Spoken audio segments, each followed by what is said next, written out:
All right, peace and blessings, peace and blessings. Assalamu alaikum, shalom. Welcome to the program today, everybody. And today's our topic is the assault on black manhood. Peace and blessings, Doc. Welcome, welcome. How you doing? I'm good, brother. I'm good. I had to rearrange some stuff, but I am here. All right, all right. So today we're talking about the assault on black manhood. We're going to be dealing with some gender issues. Um, we're gonna bring in a new segment where Dr. James Jones will be the judge. We're gonna put a case before him, let him see it, and then render his decision about what should be taking place, who's at fault, and what should their punishment be. Um, Doc, when you just hear the title, "The Assault on Black Manhood," what comes to your mind when you hear something like that? I think about a multifaceted attack, one that spiritual, economic, physical, psychological, every way that you could imagine, um, manhood could be attacked.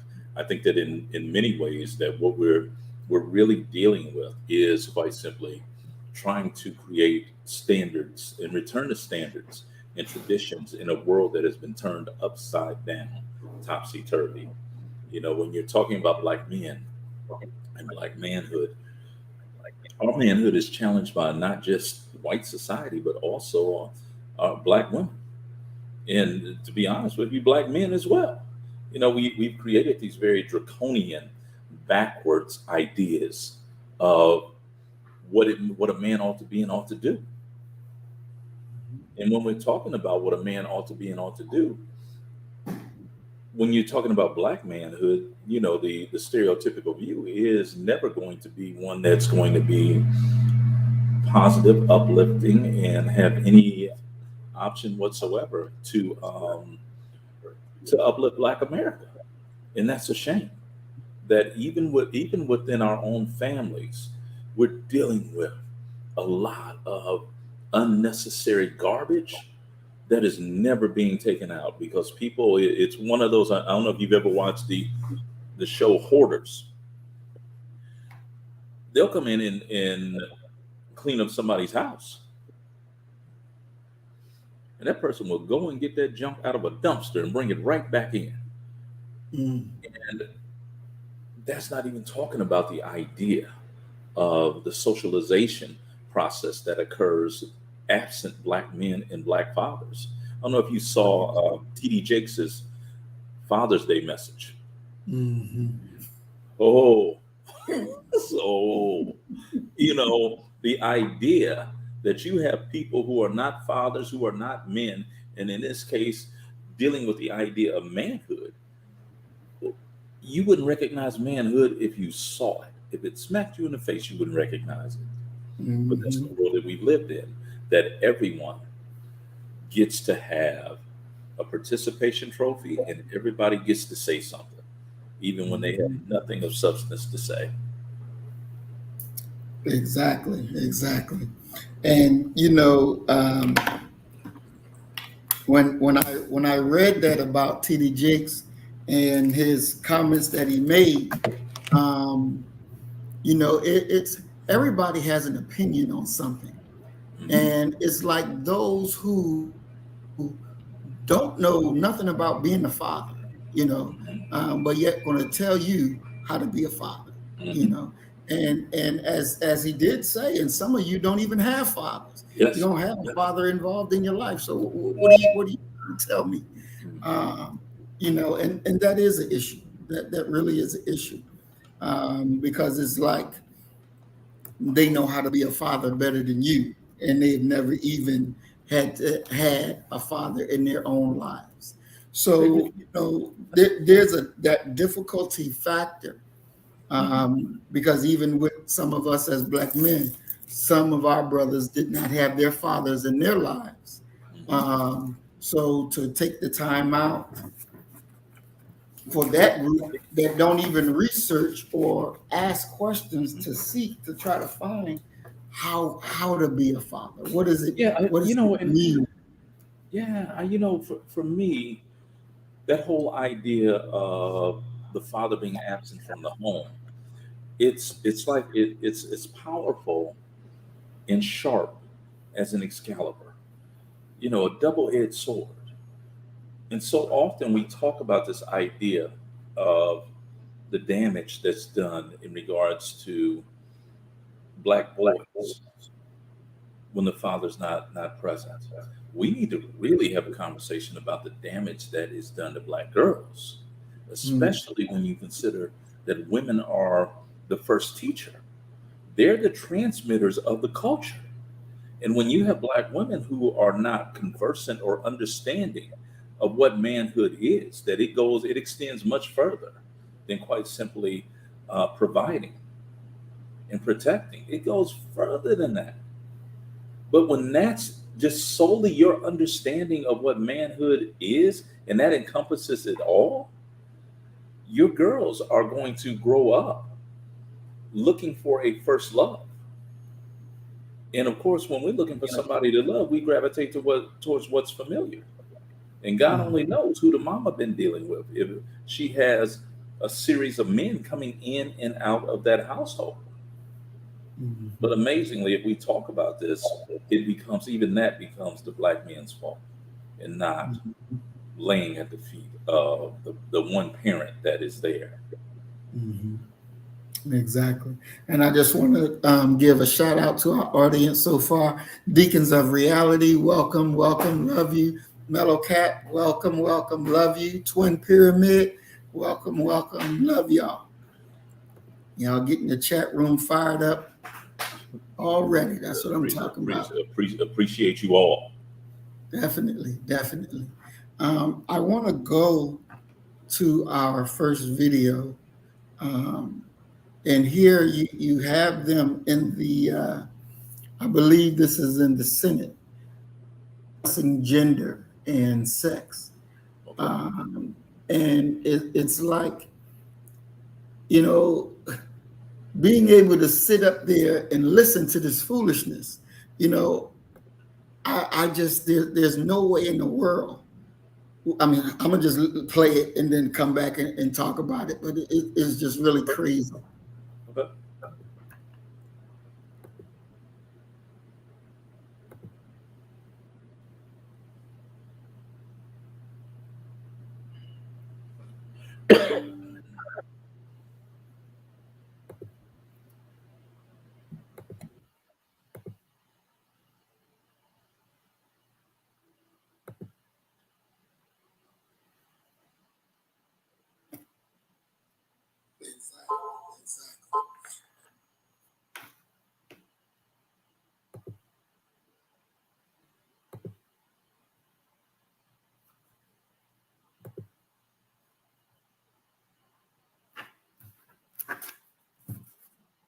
My computer is moving a little slow today.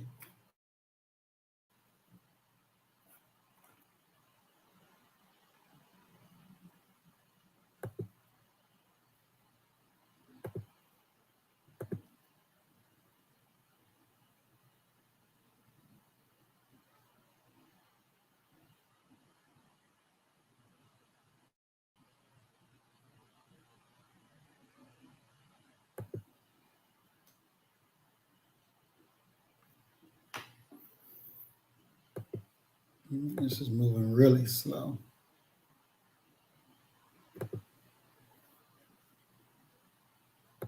Okay.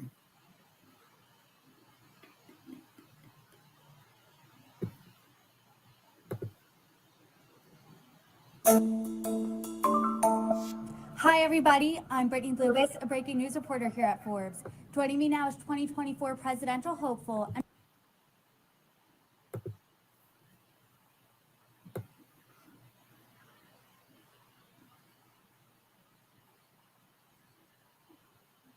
All right, let's see.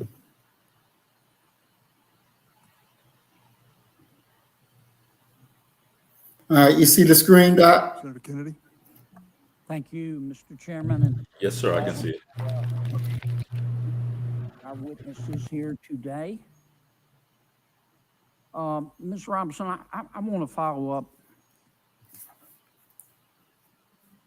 by trying to understand your answer to one of Senator Cruz's questions, and this is really a question, not a suggestion.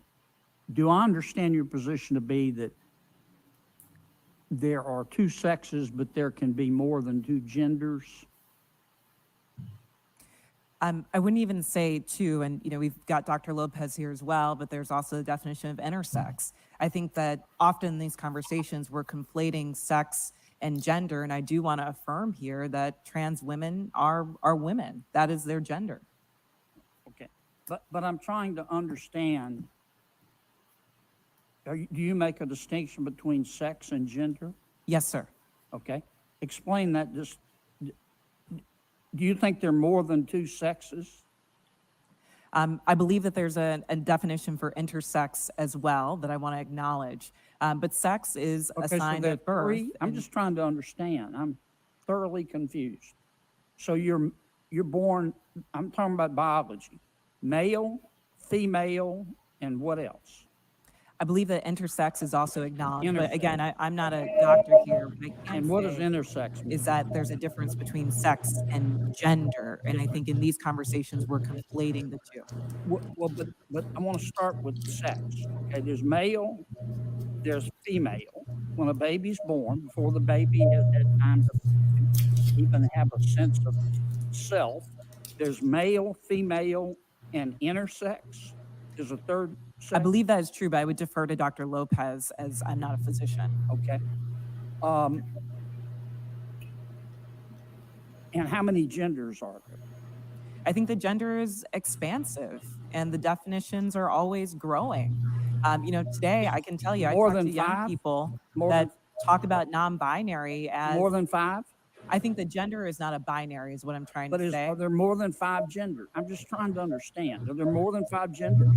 Well, I think that there was a time where women wearing pants didn't feel like it was appropriate for their gender, and yet I'm wearing pants today. I think that there are ways that we express our gender that are expansive. Are there more than 5? I wouldn't subject myself to naming how many genders there are, but what I can say is that gender is a reflection. Number? Excuse me?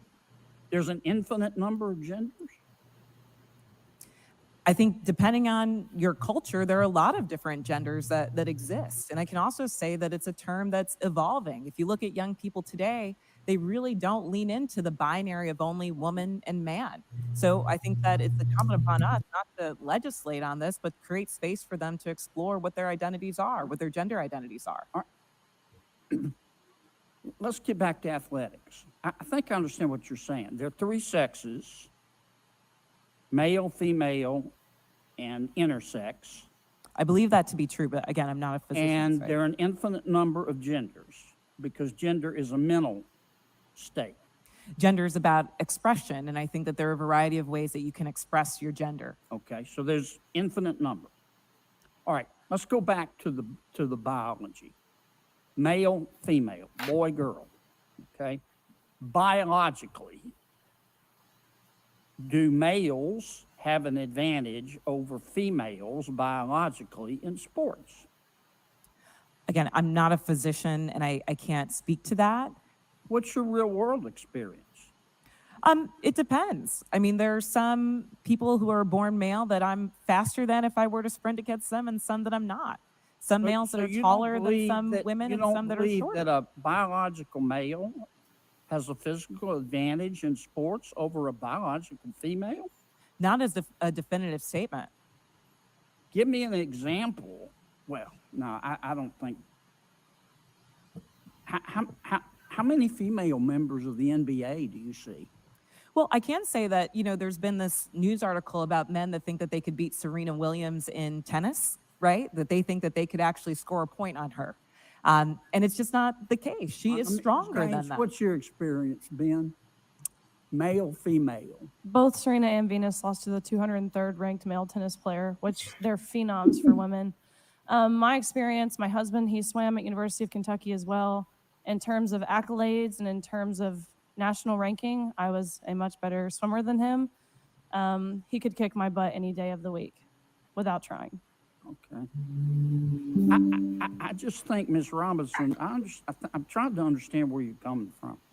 I think you lose a lot of credibility when you don't concede that a biological male has physical advantages over a biological female. I mean, I just think that's a proven fact, and you really hurt your credibility. I understand you want the world to be a better place. I do too, and I don't think people ought to be discriminated against because of an immutable characteristic. I don't. And I think that I think everybody ought to be free to be themselves. And what you do in your bedroom or what I do in my bedroom with a consenting adult is nobody's business. But if what I do in my bedroom with a consenting adult, if I decide I want to tell somebody's child about it, then other people have rights too. And I think parents have rights. And I think biological females have rights to be able to compete fairly in sport, in sports. So I really think you hurt your credibility when you refuse to acknowledge that biological males have an advantage over biological females. It kind of makes me wonder about all your testimony. Thank you, Mr. Senator Chairman. Kennedy. I'm sorry, go ahead.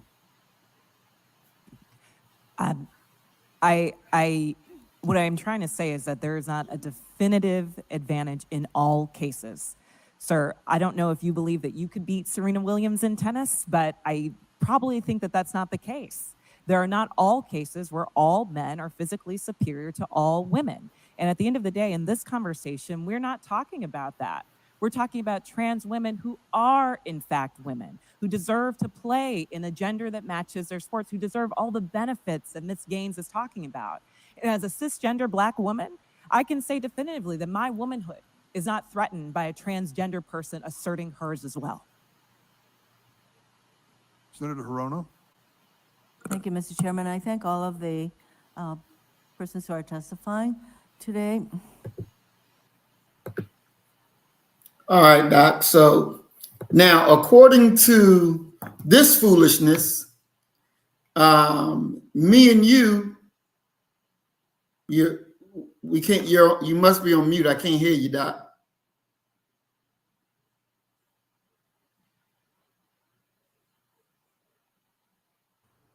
Can you hear me now? Yes. Okay, good. So according to their new standard that they have out now, men like us, me, you, our brothers in the chat, we're no longer considered men. We're considered cis men. Mm-hmm. And the real women that are born women are no longer considered women. They're considered cis women. Now, I heard somebody refer to them as chest feeders or something like that as well. Yeah, exactly. So you have this little group now that's able to redefine for everybody what they are. Mm-hmm. So the transgender male is the real male, and we're cis men. Mm-hmm. Transgender woman is the real woman, and our sisters, they're cis women. Mm-hmm. You know, and this foolishness that they bring this before the Senate to say, okay, this is the new standard that's going to be, and everybody has to bow down and accept this new definition of what real men and real women are. What's your thoughts on this foolishness, Doc? You know, I have mixed feelings. One of my mixed feelings is quite simply, and I wish that it could occur without it impacting us. I wish that white folk exclusively, especially middle class, upper class, elite, wealthy white folk, could get the understanding of what it feels like to have a group just totally dominate the discussion in the airwaves to the point where they're defining reality. Because in many ways, that's what we're seeing. Just recently, seeing white America go ahead and define critical race theory in a way that had nothing to do with critical race theory. This is almost absurdly ironic. Now, to the question of do I believe that a transgender woman should be allowed to battle against, and I just refer to it as women. I disagree wholeheartedly. You know, we had a ESPN had a one of those little short documentaries that they whatever the show is that they show on there, and there was a white girl who was a 2 or 3 time champion high school wrestler. And it was almost a foregone conclusion that she would go ahead and she would win during her senior year. Well, she makes it to the finals of the state championship. And she ends up being in the ring with a transgender male. I guess you would say transgender. If it's a male, is a transgender male, or is that transgender female? It was a male, biological male, who was competing with the women, if that makes it simpler to understand what I'm trying to say, simpler to understand. And the transgender male won. And so they asked her what it was like. And she said, I've never felt power and strength like that. She said, when he grabbed me, it felt like an anaconda, what I imagine an anaconda would feel like. There was nothing that I could possibly do.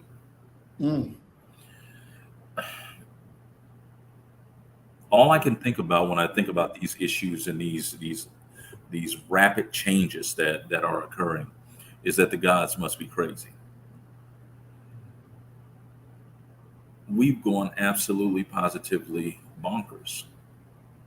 I was part of a discussion where we were talking about these things, about how people are just making up what it is that they want to be. And it caused me to go back, and I humorously told them, I said, I was born too soon.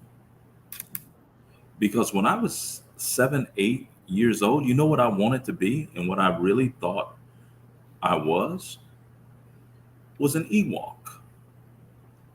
Star Wars. I wanted to be an Ewok. Is it possible for me to go around now and telling people that I'm an Ewok? If we're just living in a Dungeons and Dragon fantasy land, then let's, and the truth of the matter is that you're cheapening the LGBTQ, that lifestyle, by forcing it, ramrodding it into society, number one, and also putting out what could best be termed some of the most smuttish stuff that one could ever imagine. I know individuals.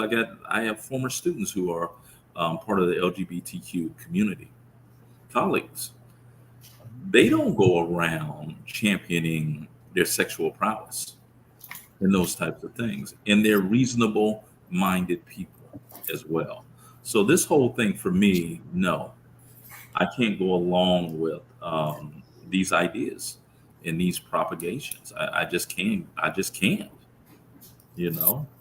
At my core, I know what's right, what's wrong, what's reasonable, and what's unreasonable. And like I said, if we gonna just let it all hang loose, look here, call me Ewok Jones. That's what I feel in my heart, that I was born to be an Ewok. It's really, and I want to welcome Brother Willie Rivers to the program, and welcome Sister Carolyn also to the program. Peace and blessings to y'all. Thank y'all for joining.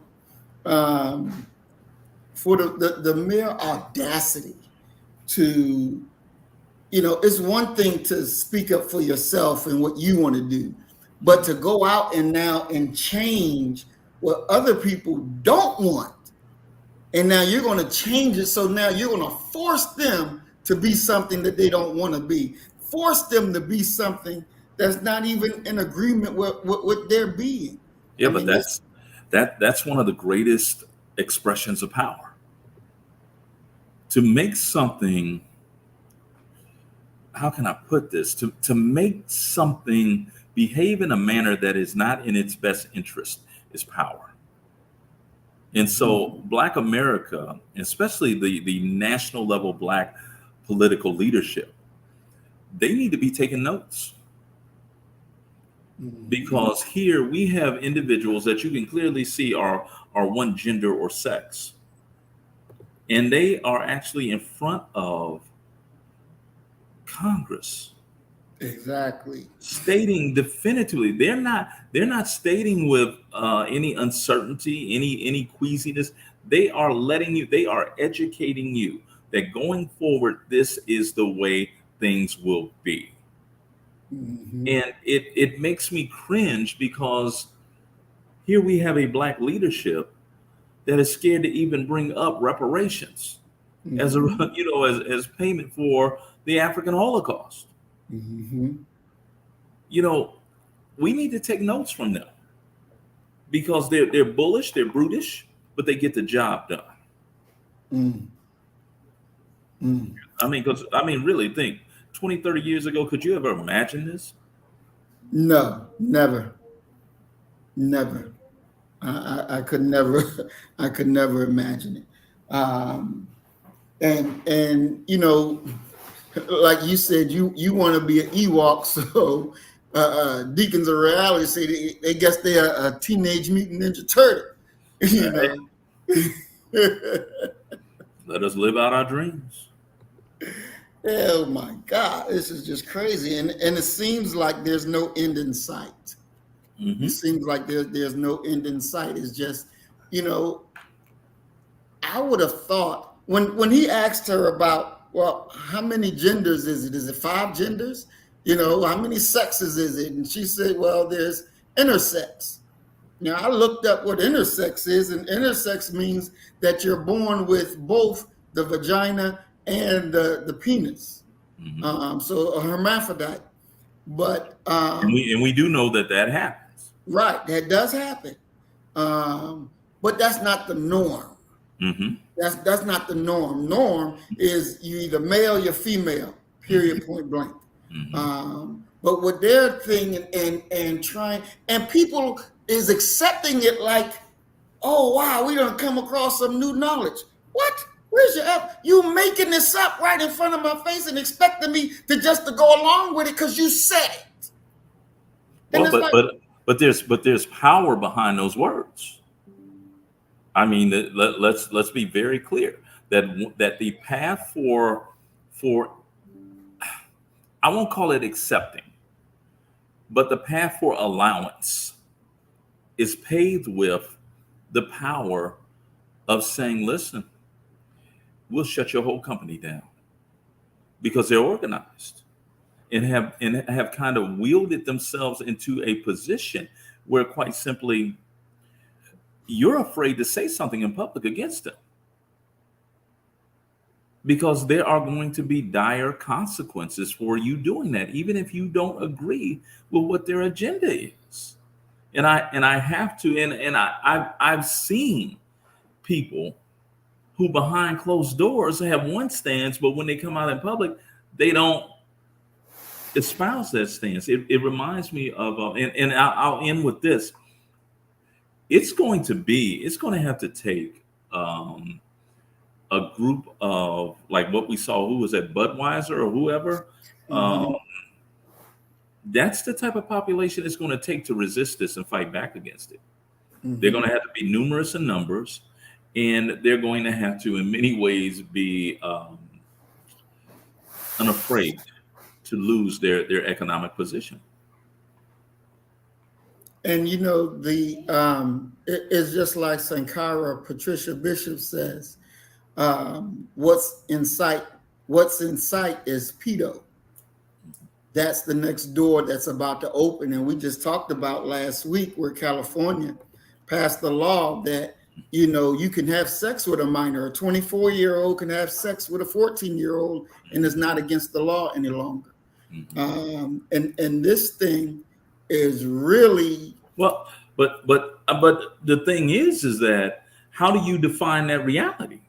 How do you get a law like that even introduced? And the way they're doing it is they have political solidarity.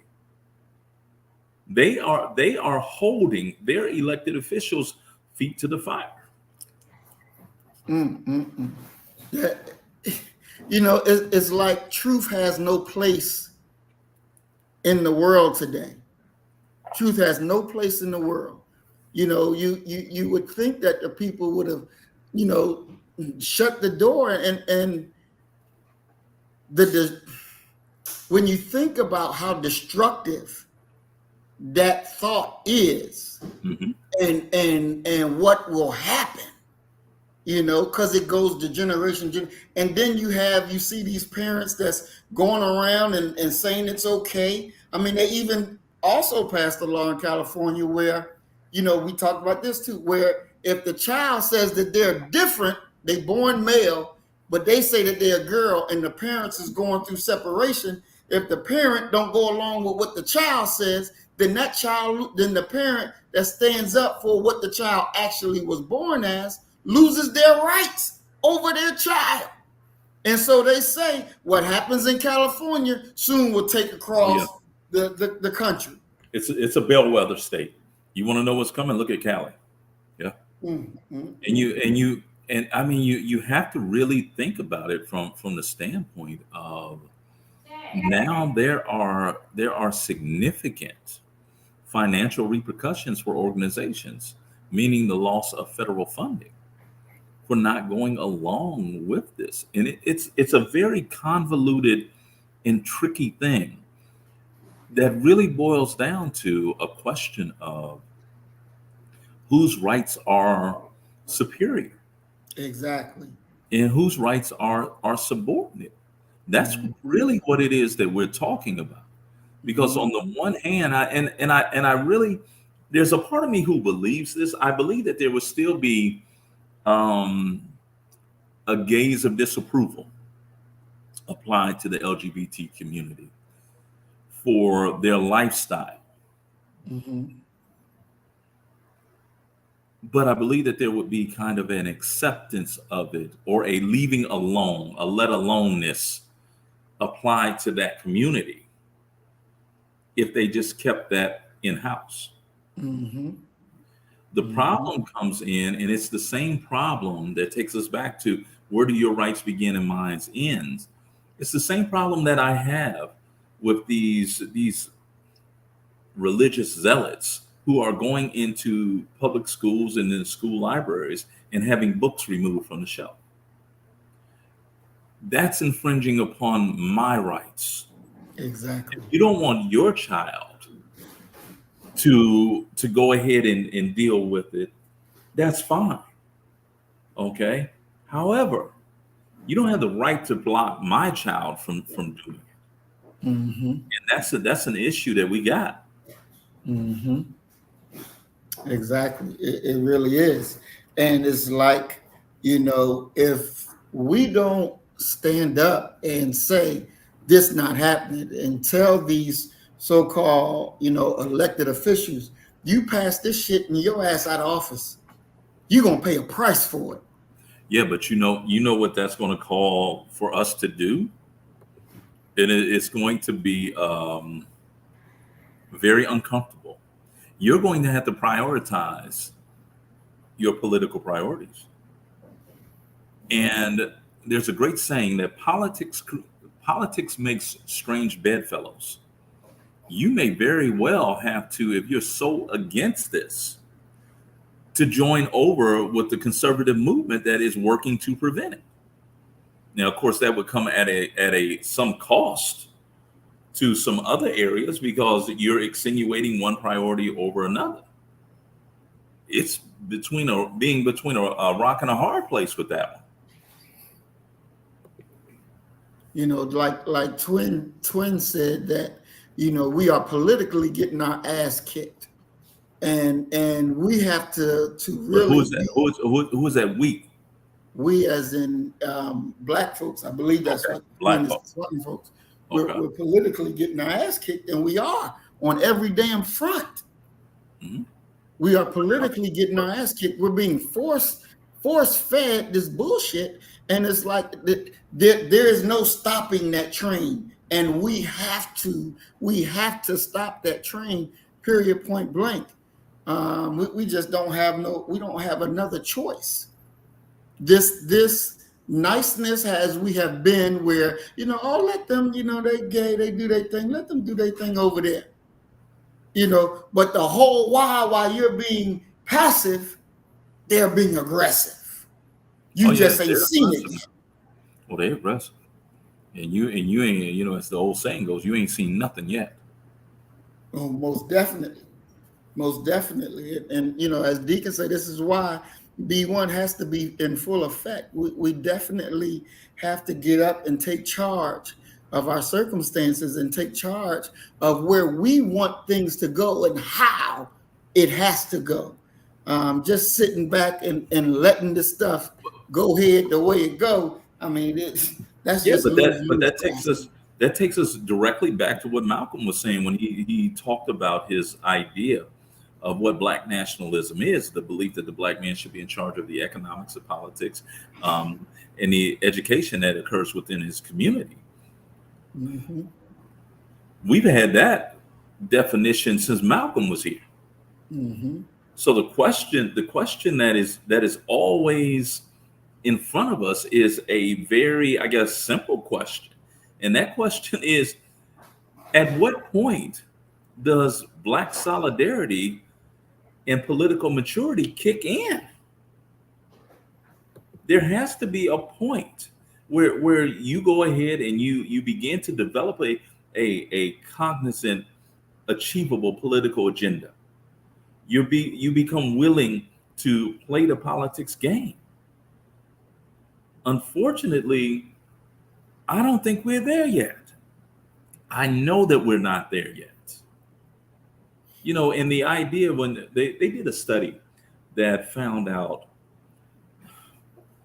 that the children of people who voted and took their children to the polls voted more than those who didn't. Not to mention the idea of being a part of a political organization. And understand that that's 24/7, 365. Mm-hmm. That's a cultural priority that Black America has never had.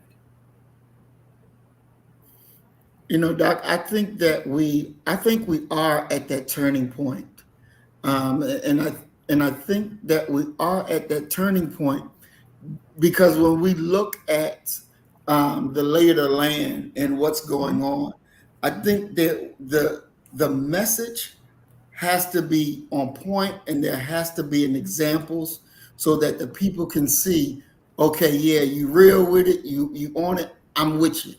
They're looking for, they don't want to be the first one out there, but they're willing to be behind that person that's going out there and willing to say what need to be said and willing to do the things that need to be done. I think that the message definitely has to be there, because when you stop and think, we just recently went through the thing where Tariq Nasheed, raised all this money for, this Black museum that was supposed to be up and all this. And I don't know all the ins and outs about it. I know the ups that we're doing a lot of going back and forth about it, whether it was real or not. Yeah. But the people are looking for the answer. It wasn't going to be inside Umar School, was it? No. No. But even looking at the people who supported the school that Mm-hmm. Umar was doing, and supporting this museum that's there, we definitely, the people are yearning for it. We just have to make sure that the message is developed enough and sent out where that they can get it on their level and understand what it is. Because if a fake and a fraud can do it, then the realness can also, I believe, with our realness, we can also get it done. Yeah, but a part of that for me, and this is why I purposely use the term political maturity, is we have to have our people be politicized and not just be followers. And a part of that politicization that they need to go through is in-depth reading and studying, Mm-hmm. and really understanding that none of these ideas that are being advanced now are anything new. We're rehashing things that our great leaders propagated centuries, if not decades, if not centuries ago. So our people, I believe that you're correct, that our people want to help. Okay, and a wise man told me that Roger Hughes, he said, listen, if you want to know where black folks' priorities are, look at where they spend their money. Okay. Mm-hmm. Our people know something's wrong and they're eager to turn the tide, willing to do anything, even give their money. Mm-hmm. However, we need for them to really become leaders themselves and to understand that this is the chessboard. And this is what we're doing. Everybody's going to do their part. You can't sit back and just quite simply expect for me, you, or anyone else to hand deliver it to you. You guys are the masses. You have the power to save yourselves. Well, we definitely got to get that message out there to them Mm-hmm. so that they can do what needs to be done. Sister Carolyn says that Tariq Museum is up. He was actually on NBC News a couple of days ago being interviewed. It seems to be more like a club rather than a museum. A club. A club. This brother turned it.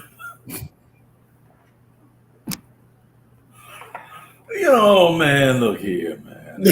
Okay. But that's what happens when you get false leadership out there in front of the people. That's exactly what happens. And so I really believe that it's time to hold them all accountable. I want to go to the next point in our program, because there's a price, right? To stand up and do what's right, there's a price that that has to be paid. And some of our people don't want to pay no price.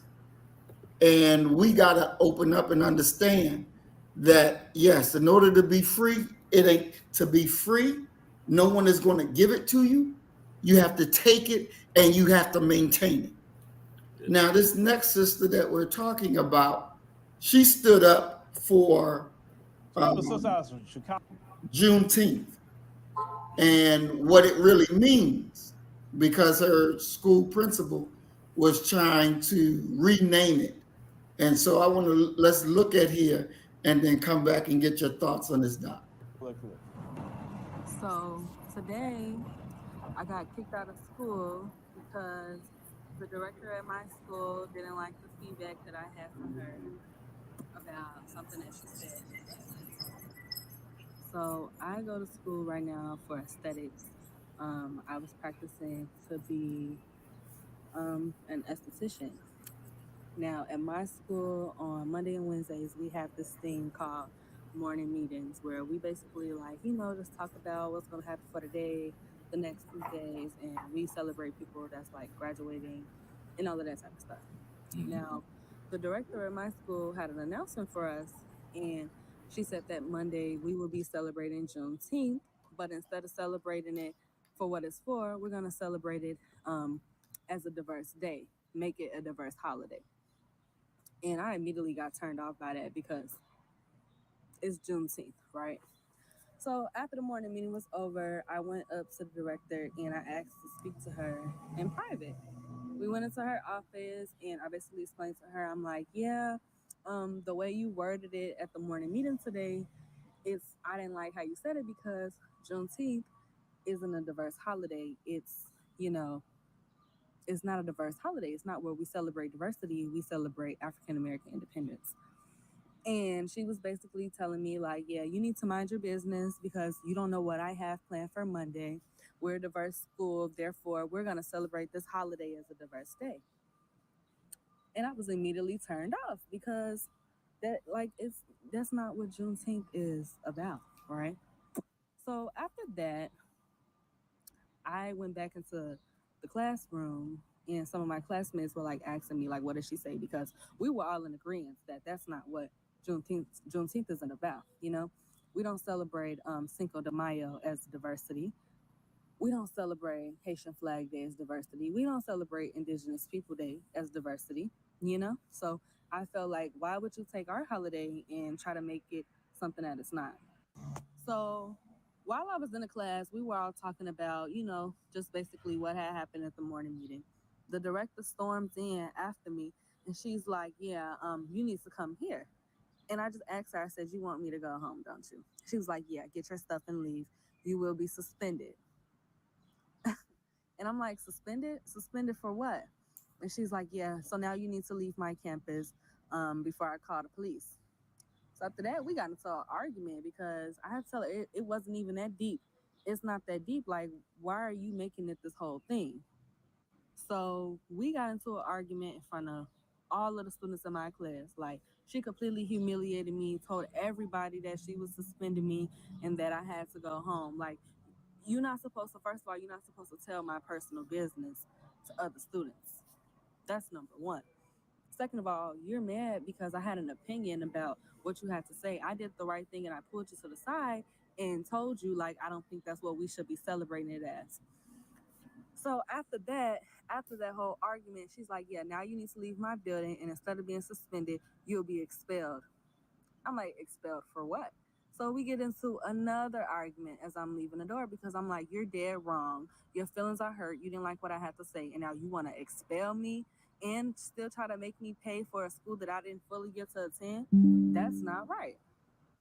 So as I'm leaving the building, before I left, I wanted to like explain to my teacher, like, she's not going to be letting me back, you know, what had happened. I wanted to talk to my teacher, one of the cool teachers, right? So she's like trying to grab me by my book bag. She's pulling on me, get out of my building, get out of my building. And I'm like, just wait, let me talk to my teacher because I want to talk to my teacher before I leave. Like, you doing all of this for no reason. We get in front of the clients because at my school we take it's a beauty school, so we perform services on clients. She told the clients, yeah, I'm trying to remove this racist out of my building. She won't leave. She's a racist. I'm racist because I said Juneteenth isn't a diverse holiday. So now I'm the racist, right? In this situation, I'm the racist. Her feelings are hurt. I'm a racist, and she wants me to leave. After like a minute of me trying to find my professor, I could not find her. So, you know, I'm like, yeah, I'm gonna leave. But as I'm walking back to the front, she's on the phone with the police.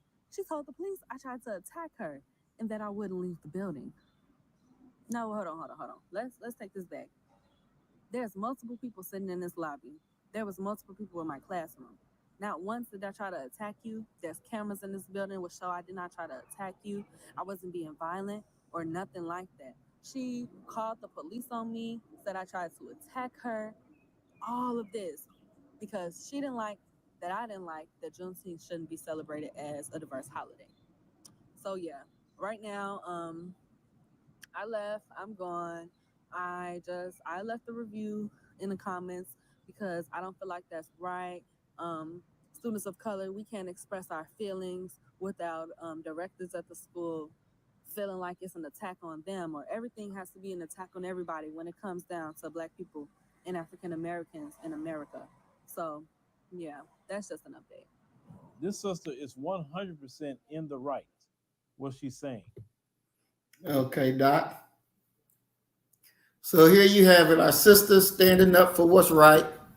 Go talk to the cracker in private and telling her what you saying ain't right.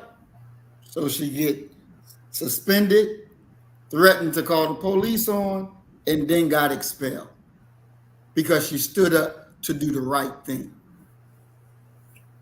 You know, and it's like we have to know there's always going to be a response to us standing up for the truth. and we should always already have a response of what they're going to do. And we can't allow the sister to go out there alone and take all the hits. She has to be backed up and she has to be supported. What's your thinking on what you saw, Doc? It's once again another occurrence or explanation for why you have to be on point 24/7, 365. This is not a time to react to it after it's occurred. You need to have people understanding that if you are being allowed the privilege to pour into the wonderful minds of Black children, we're going to hold your feet to the fire. This entire thing is absolutely, positively ridiculous. And what makes it even possible for them to get away with this is that we have no response, no ready, no prepared response. We have this child out here talking about what occurred. Mm-hmm. Where are the adults at? Exactly. Where are the people who are the strike force? Where are our stormtroopers? They're quite simply, I'm not saying going in there to kill her or whatever, but that needed to be responded to. Mm-hmm. She does not have the qualifications, the intelligence, the understanding to be able to be offering any type of programming that is dealing with Black folk. Mm-hmm. Exactly. You know what? To drive the point home, I know what I'm going to do. I'm gonna start a petition amongst the Jewish community to see if we can combine Kwanzaa with Hanukkah. Let's see how that's gonna go over. Since we're being so inclusive, let's do what will it be? Hanukkah. That's gonna be the new thing. That's what we're gonna do. Okay, and let's see how willing and accepting other people are for the eradication of their history. Mm-hmm. Because keep in mind, we're rewriting history. Okay, and the Jewish Holocaust, it was a misunderstanding. It wasn't really a extermination or genocide of people. It was just a mild misunderstanding. And to be honest with you, they should be very, very, very happy that the Jewish Holocaust occurred, because they got a country out of it, and some of them got to come to America. That's the type of foolishness that they say to us and get away with it. Exactly. And that's and it's that's really all you can say about it, because our people have not created a response to it, a ready response. Mm-hmm. We're wild, we're undisciplined, mm-hmm. We're often unmotivated, always mm-hmm. self-hating and self-loathing, mm-hmm. to the point that now we're at a situation where Black folk won't even acknowledge each other as you pass. Exactly. Fool, don't you realize that we all you got? Come on. So anybody that want to help me get, and then hey, we got another Christmas, Chrislam, Christianity and Islam together. Let's see how that goes over in this nation. Chrislam. Since we're being so inclusive and so kumbaya when it comes to Black folk, okay, let's get Christianity and Islam, let's meld it together. Mm-hmm. Make Santa Claus tan at least. Mm-hmm. Exactly. And I'm glad you brought up that point, about mixing the Jewish thing, because I've been watching this, and I'm going to show it. I'm going to show it here. But there's this YouTuber, a black guy and a white guy. The white guy is the main guy. And so they go around in Walmart and they walk up to Black people and they say, and the white boy says, "Boy, give me that can of whatever it is."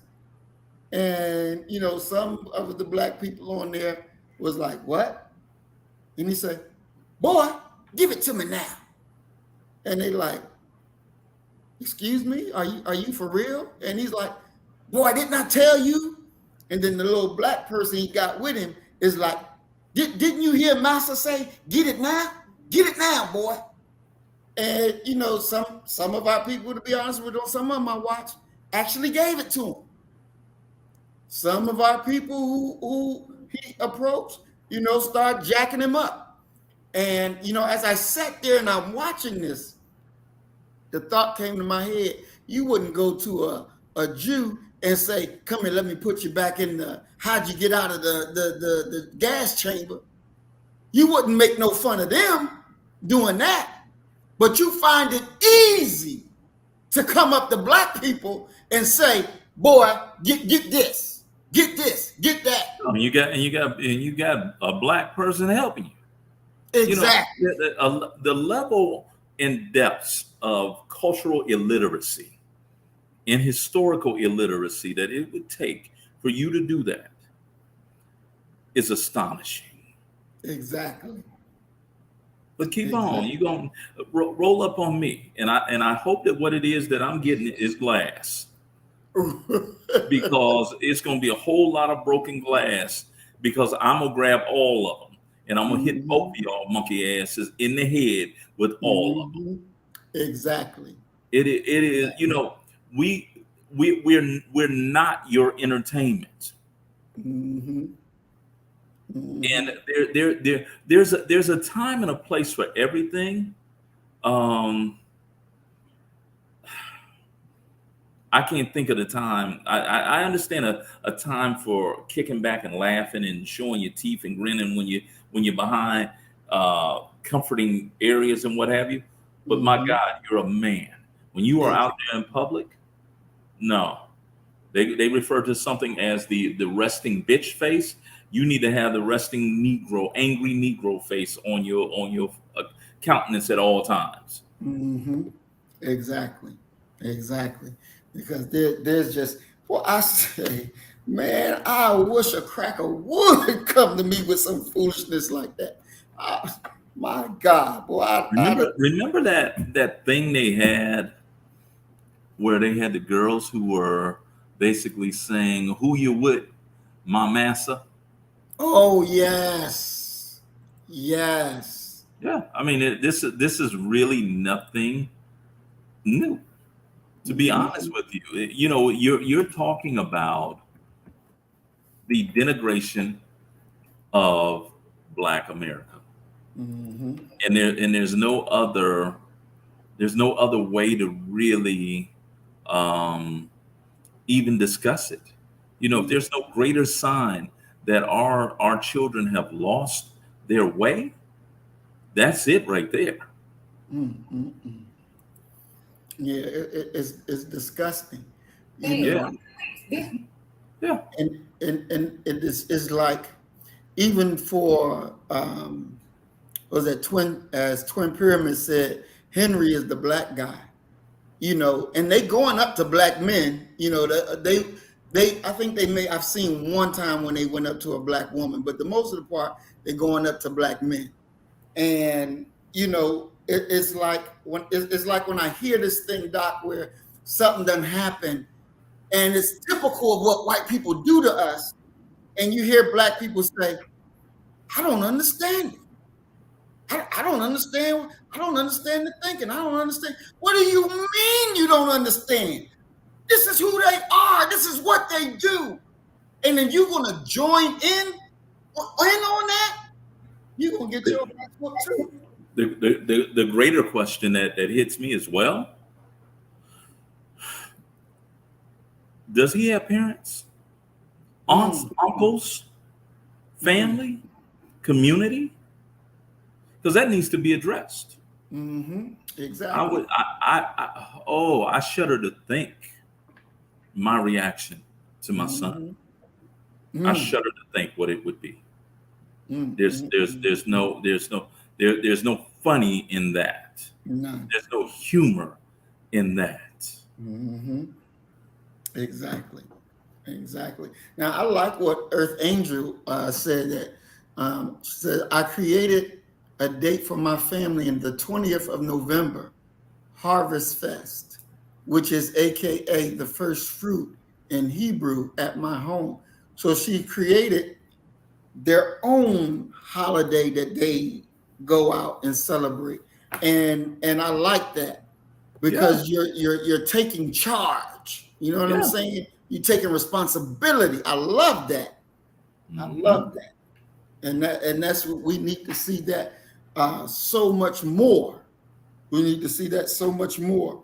You know, and Doc, is this thing too, because I remember when I was in high school and we were in the library, and I told my friend, I said, you know, Jesus is black, right? And, you know, he was like, no, I didn't know that. And so when I got up to the librarian to check out my books, she was like, you make me nervous. This is her exact words to me. You make me nervous. Mm-hmm. And, you know, as a young boy, I didn't know. So, you know, I'm like, oh, I apologize. You know, what did I do? I'm sorry. You know, all of this. You know, as a child, I'm thinking me and you friends. Now I make you nervous. I'm sorry. You know, and it's something that every time they get around us, they should be nervous. They should be wondering, you know, what they're thinking, what's going to happen.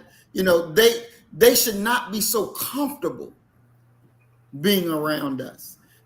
Mm-hmm. We should always be having on our mind what we need to do to build our own civilization, to build our own world, to come away from them. And trust and believe the fight is going to come. And when it comes, be ready to annihilate every last one of them. Mm-hmm. Every last one of them. You know, I just, you know, I try to look at things from what I think is achievable and doable within my lifetime. Mm-hmm. And I always revert back to that great quote from Roger Mosley of Magnum PI fame in the Mac, where he says quite simply, what we need to be about doing is creating a nation within a nation, but without a nation. Black America needs to have its, just as black men have this handshake that we use and we change to keep them from getting a trademark or patent on it. We need to have our own traditions of what it is that we do, and not have the compulsion to run to others to tell them about what it is we're doing, why we're doing it, and how we're doing it. Mm-hmm. Exactly. We have to get it done. And so Earth Angel says they have theirs a week before Thanksgiving. We've already sweet potato pies. So by that day, we are good and full. That is a very good thing that you've done, Earth Angel. And we definitely salute you. Whoa, Ruh. Where is this harvest feast occurring? At her house. Well, look here. Me and Brother Maurice may just show up for the harvest feast. That's right. Show that we like it. I don't know about him, but I like sweet potato pie. You got that right. That's my favorite too. Most definitely. Earth Angel says our ancestors used to offer up, set aside an honor to the Creator, our best fruits and vegetables. All right. You know that that's a sort of an indictable offense. You know, that's evidence against Cain for slaying Abel. You know, Brother Cain said, "I'm keeping the best for myself." It is definitely. It is all good. It is all good. You know, Doc, there was also, I wanted to say this too, because one of those transgender white boys went and was arrested, and so he sued the what is it called, the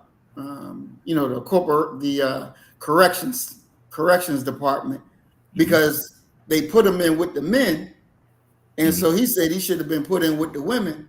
So they sued and won, and now the state got to give him a sex change operation for him to be a girl. They know how to get to the money, don't they? Don't they? That's all I can say. They know how to get to the money. That sound like that was planned the entire time. That was just a move. Exactly. At taxpayers' expense. So we really definitely have to get in there and get it done. Ain't no ifs, ands, and buts about it. It is crazy. She said, my home, all invited, great time. It was hard for my family to accept it at first. Their Thanksgivings were the slaughter of our people. Most definitely. We definitely cannot forget about that. Now, in our next thing that we want to talk about.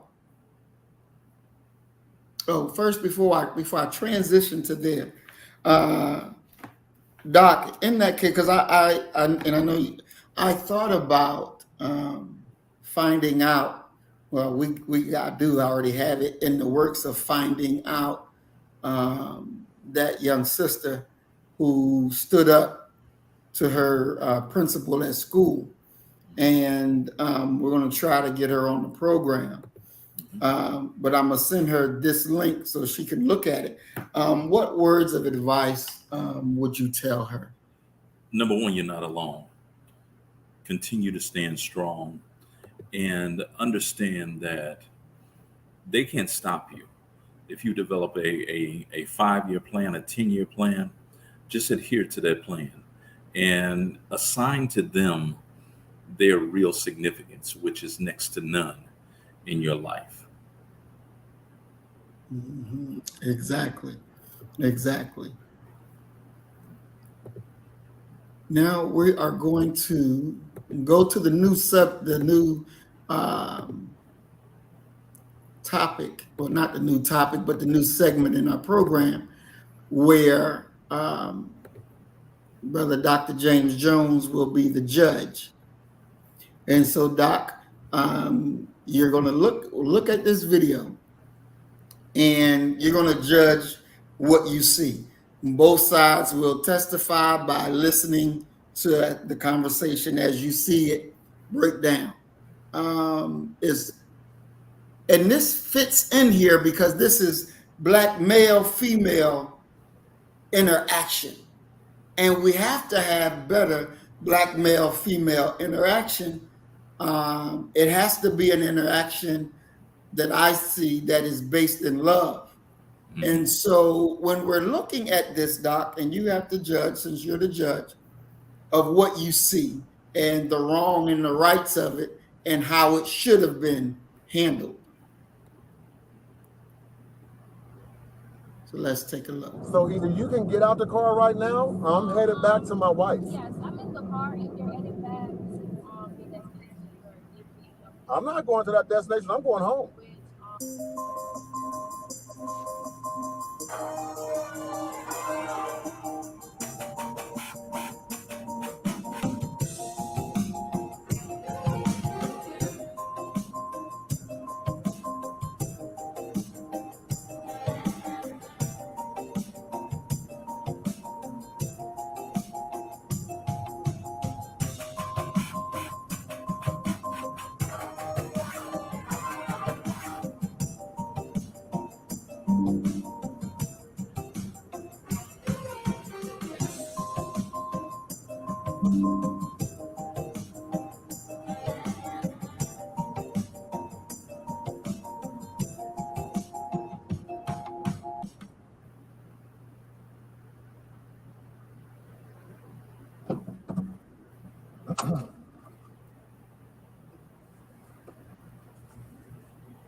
Miss Sam?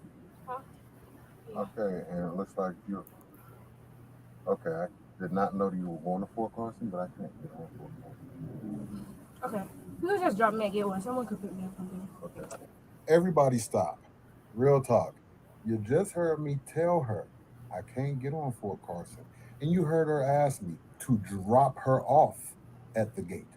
Not have lunch with her, not sit around and babysit her. Let's run that back. Okay, I did not know that you were going to Fort Carson, but I can't get on Fort Carson. Okay.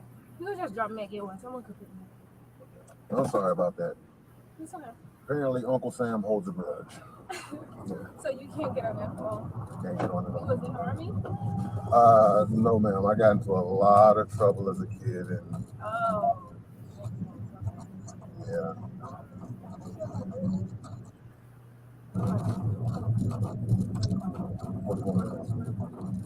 And 41 minutes later.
What's going on? What's going on? Right place, so. Yeah, they come here. But you're still here. I'll be sitting here for free. Real talk. You're still in the car. I can't in the ride, so you're technically out the car. Yeah.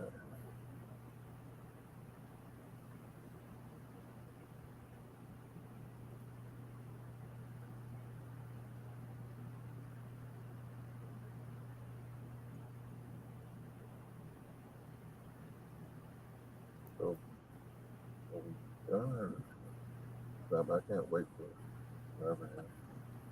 So, It's not my fault you can't go on post. did she really just say that? Oh, sorry. Okay, I did not know that you were going to Fort Carson, but I can't get on Fort Carson. Okay. You can just drop me at Gate 1. Someone could pick me up. So I have to wait for the people. I have to wait for the person to come. Okay, so I'm getting ready to head back to Pueblo. Yeah, I know that, but it's not. Honestly, it's not my fault. I know it's not your fault, Yeah, so and I do apologize. I can't get out the car and stand up and wait. That you're going to be heading back to Pueblo because that's wrong. As soon as I swim, I'm headed back to Pueblo. Well, honestly, like I said to you, I said the person is coming. I can't get out the car and just stand up right here and wait. Trip's over.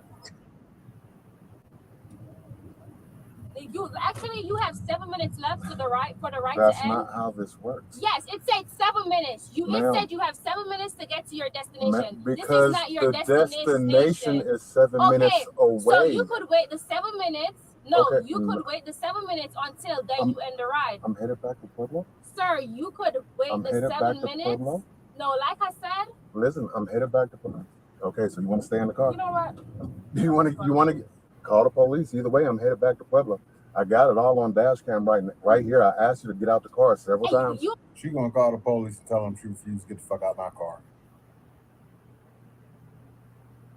You can't end the ride. Okay. I already ended the ride. Okay, all right. This is my car. How you gonna tell me I can't end the ride? He said I can't end the ride, and the ride was over already. You're not allowed. Shut the fuck up. I own this vehicle. So do you want to get out here, or do you want me to keep going? Because you're getting further and further away. Sir, I'm in an Uber, so the Uber could go for Carson base. Mm-hmm. So I told the This is your last chance to get out the car. Someone will pick me up at gate 1, right? Your last chance. So once I get to gate 1, the person was on their way coming. All The right. driver ended the ride and have me in the car. And she won't get out, and we're headed back to Pueblo. Are you sure you don't want to get out here? Because I can't just sit and wait for you all day. I do apologize. Sir, you had 7 minutes because the ride. That's 7 minutes to the destination. Yes, a destination that I cannot get to. Like, it would have been 7 minutes all day. Now, she said I had 7 minutes. Couple questions, fam. One, what in the hell does that mean? You got 7 minutes. Am I obligated to do whatever she wants? Park the car here while I'm running and rob this bank? Or what does that even mean? You got 7 minutes. No matter how long we stayed there, it was going to be 7 minutes because the destination was 7 minutes away. So I could not just sit there for you. I apologize. I'm going to give you one more chance to get off at this next exit. And if you want to get out, you're more than welcome, but I have to go home. My wife, I found out my wife has cancer yesterday, and I have to get back for this appointment. Listen, I do not care about you. I do not care about your feelings. So either you can get out the car right now, or I'm headed back to my wife. Yes, I'm in the car, and you're heading back to the destination where they pick me up. I'm not going to that destination. I'm going home. Which I told them the person was on their way because when I got into the car, they said, oh, they can't go to. They accepted the ride, but when they got to my house, they said, oh, they can't go where I want to go. So I said to go. So I said, this okay, is your last chance. You want out? Nice. I said, okay, I'll let someone pick me up. And then you didn't get out the car. Don't understand this. You're telling me you want to get out the car, but you're throwing a freaking tantrum like a freaking 2-year-old. In real talk, you deserve to be treated that way. You deserve that. Someone pick me up. So I texted the person. I said, okay. This is going to be your last chance, seriously. We're 10 minutes away. And the person said, okay, they're on their way. We got there a minute, 2 minutes. We waited. We was there for like not even 2 minutes. This is going to be your last chance. You're still arguing about it. I was sitting there for 5 minutes. No, I got it all on cam. It's not up for debate. It's my car. The ride's over. It's my car. The ride is over. It's not up for debate. I got it all on film right here. You don't get to tell other people what to do with your property. That's not how this works. So are we headed to Pueblo or are you getting out? All right. That was the 4th chance I gave you.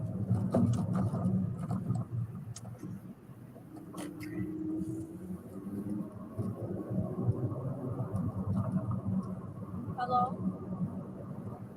Yes, sir. Well, I'm close to Fort Costa. He drove away, sir. I gave her 5 chances to get out the car. Would you like to get out here? He's trying to let me out on the roadside. Wherever you want to get out, but I'm not on the clock. This is my car, my time. You can't just tell me where to go.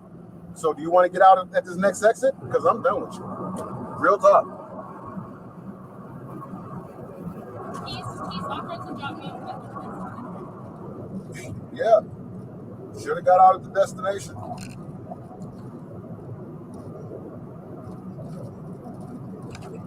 I am not sure where. He said Academic Boulevard. Academy Boulevard. Yes.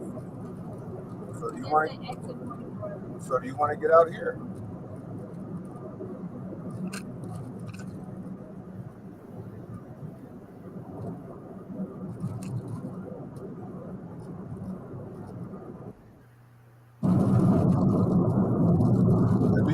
Do you want to get out here? I'm not going to ask you again. I'm going to keep going. Real talk. Real talk. I can take you over here to that little store if you want me to. Well, there you go, because either way, I'm gone.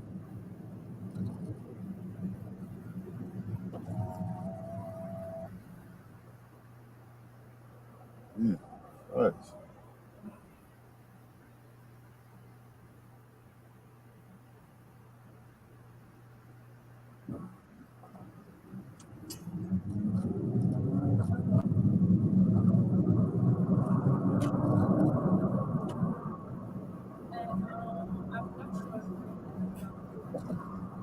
Wherever the hell you'll get out my car.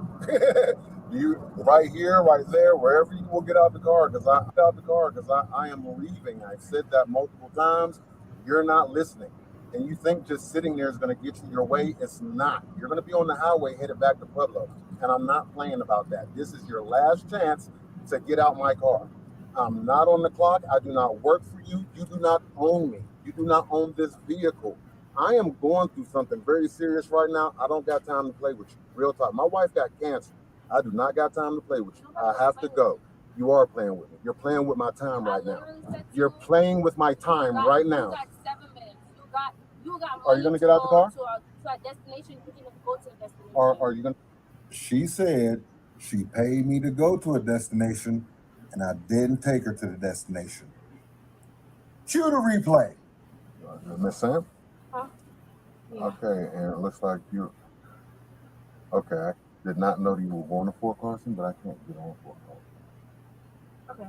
You can just drop me and get one. Someone could pick me up. You get out the car? They didn't go to the destination. Are you going to get out the car? Yeah, I'm getting out your car. Goodbye. Have a nice day, ma'am. No, it's not a Walmart. It is a Okay, you're not getting out. Real talk. I'm leaving. If you don't believe me, I'm getting out your car. well, open the door and get out. I have stuff in the back. Well, then you better grab it because I am leaving. I see you trying to slow roll. I'm not I can slow roll too. I'm not trying to slow I'm roll. leaving. You don't believe me. I'm trying to open the car doors and get out of the car. You're not. He's driving up. You're Yes, talking I am. on the phone. Yes, because I'm I talking got it to on somebody. cam. I don't give a fuck who you talking to. I don't give a fuck who you talking to. Get out my car. Get out my car. I am trying to get out your car. How This do is you your want last. me to get This out of is the car your while last you're driving? chance. You want me to get This out of the is car your while last. you're The driving? car is fully stopped. Okay, so stop the car. The car is fully stopped. Get out. Could you open the back? It's open. Okay. All you got to do is go. Okay. Okay. Okay. Thank you so much. Okay. Thank you so much.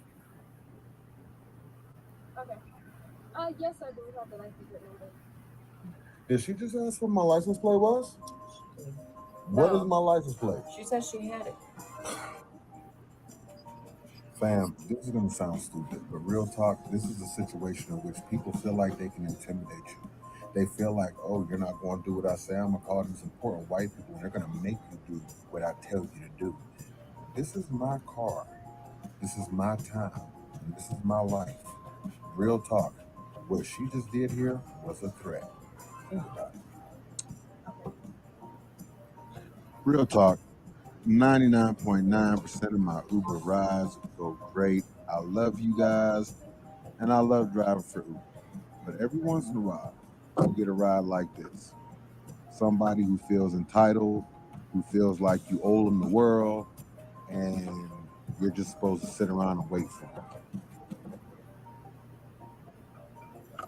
And that's how you get dropped off 2.5 miles away from your fucking destination. Hey, I'm about to take your stuff and dump it on the sidewalk. You might want to grab it. Fucking with the wrong Uber driver.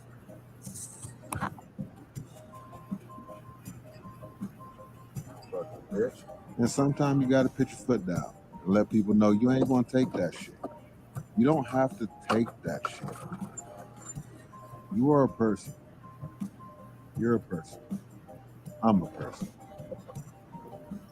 I just ain't got to take that.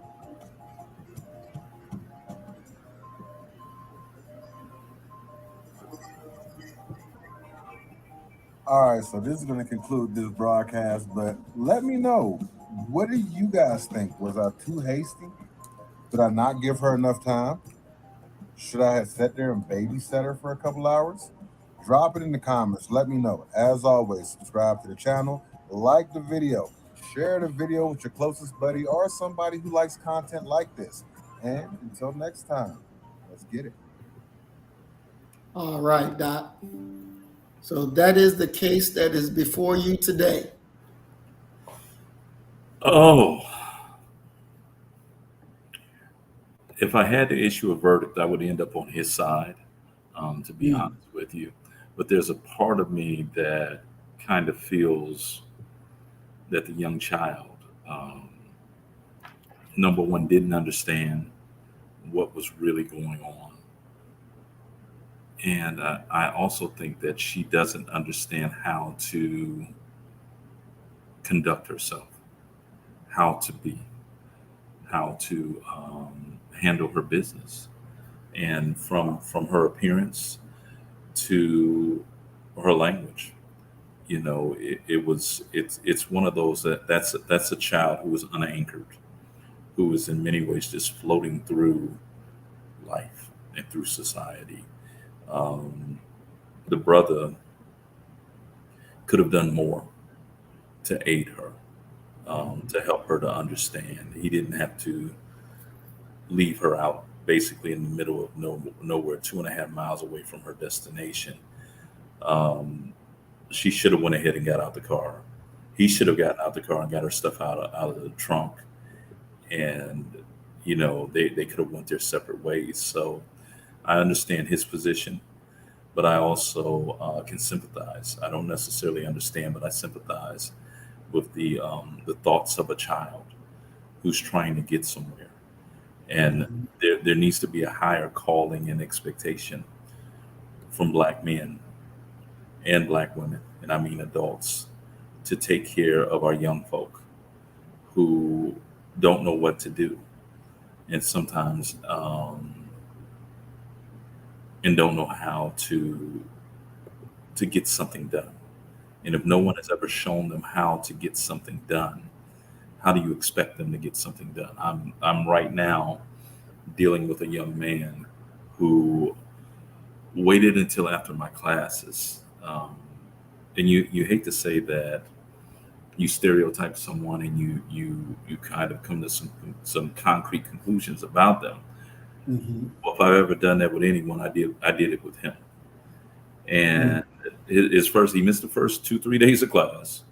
We only meet 4 days a week. And the class that he makes it to, he actually is sitting in the second row right in front of me and proceeds to go to sleep. Wow. Yeah. So on Tuesday, he waits until after class and he says, listen, Dr. Jones, I've never had a father or father figure. And I would like to ask you if you would mentor me. And Lord knows I'm too old for the mentoring business now. But I didn't have the heart to just flat out tell him no. So I simply told him, I said, okay, well, let's go ahead and start. I said, make tomorrow the first day that you arrive here on time. And he's been able to master that for 2 days.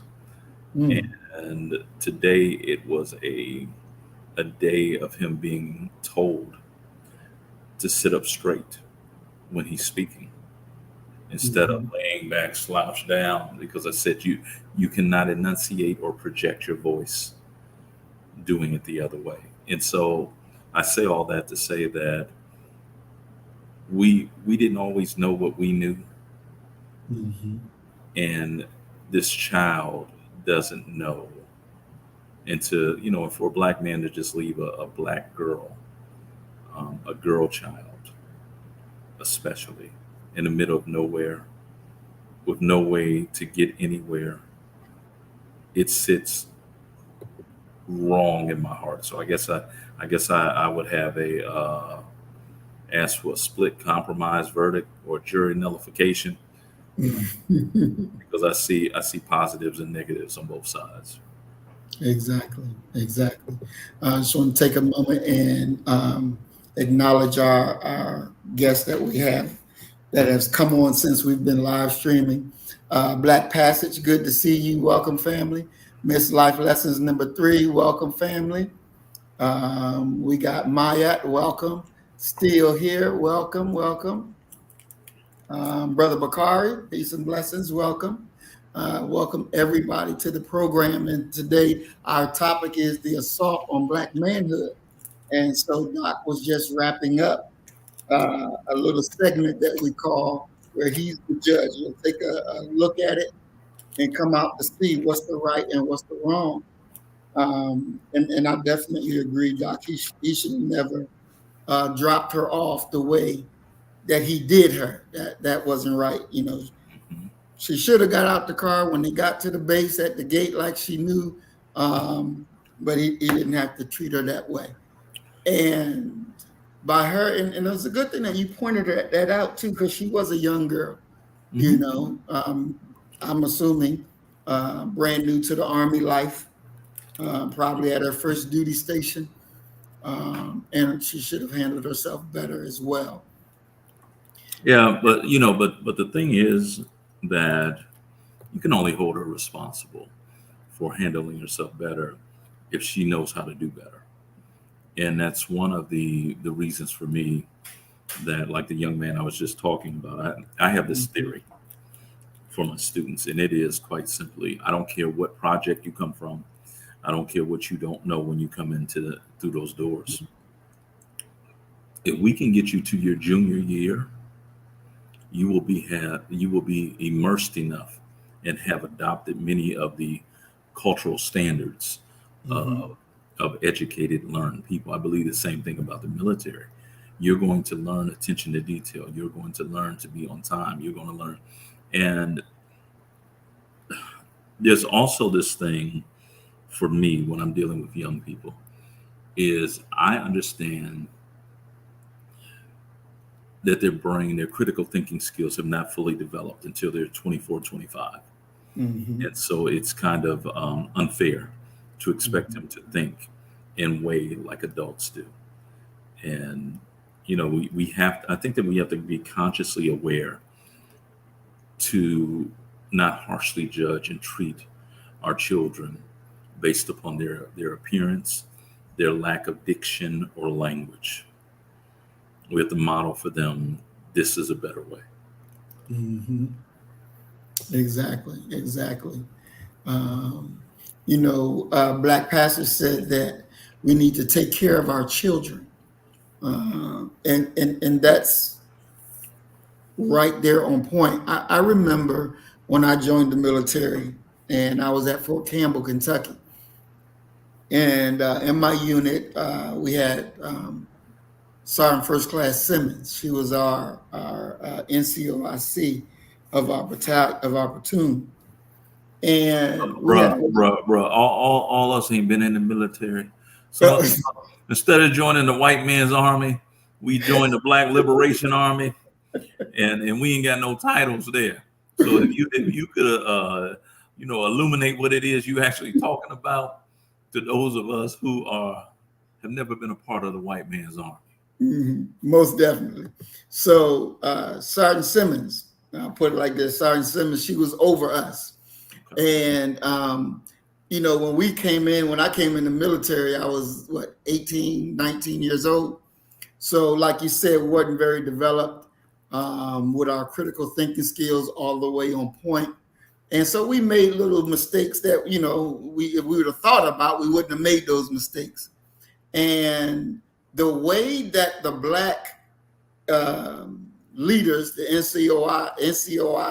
NCOC, and the commanders that were Black, not the white ones now, but the Black ones, treated us. They spanked our behind when we needed to be spanked, but they didn't do it in the way of criminality. Now, when the white folks spanked you, they put that paper on you in the way of criminality. So, you can go to jail. You can go to Leavenworth for just saying, no, I'm not doing it. It's just that serious. And you got a federal record. Or they can hit that piece of paper out there on you, take your rank and all that, and make you be doing extra duty. But the Black ones, they nurtured you through. They talk to you like, sometimes talk to you like they're your mama, like they're your daddy, and gave you a real tongue lashing. And, made you do a little something else on the side, but they did it in love. And you knew that they did it in love, and you appreciated them for doing that to you that way. And it seems like that sometimes we forget our duty to our youth because they don't physically come from our body. You know what I mean? They're not physically in our immediate bloodline. How do you think that gets restored? That when you see one of our youth, you look at them, as Black Pastor said, as our children. How do we restore that link? By getting to know each other again, by developing relationships.